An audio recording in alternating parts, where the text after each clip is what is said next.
Hello বন্ধুরা, এই যে আমি আবার আরেকটা নতুন ভিডিও নিয়ে তোমাদের সামনে হাজির হয়ে গেছি। সবাইকে জানাই গুড মর্নিং। দেখতে পাচ্ছ আমার অবস্থা, আমি ঘুম থেকে কিছুক্ষণ আগে উঠেছিলাম।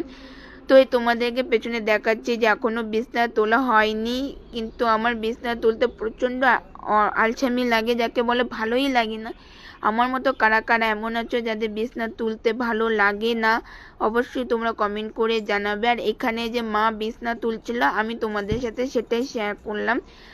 আমার বিছনা এখন আমার মাই বেশিরভাগ সময় তুলে দেয়, মাঝে মাঝে আমি তুলি, আর তুললেও আমি লেপটা ভাঁজ করতে পারলেও করি না, এত আলসামি লাগে।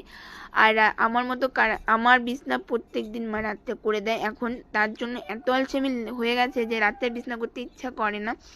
তো আমার মতো কারা কারা আছো যাদের বিছনা তুলতে বিছনা করতে খুব আলসামি লাগে, অবশ্যই কমেন্ট করে জানাবে। এখানে মা বিছনাটা ঠিক করে দিচ্ছিল, আমি সেটাই তোমাদের সাথে শেয়ার করলাম। তো এই ভিডিওটা তোমাদের কেমন লাগলো তোমাদের ভিডিওটা কেমন লাগলো অবশ্যই কমেন্ট করে জানাবে। আমার মতো কারা কারা আছে যাদের বিছনা তোমাদের মা তুলে দেয়, এখনো করে দেয় বিছনা, অবশ্যই কিন্তু সেটাও জানাবে। আর ভিডিওটা কেমন লাগলো তোমরা অবশ্যই লাইক কমেন্ট করে জানাবে। আজকে টাটা।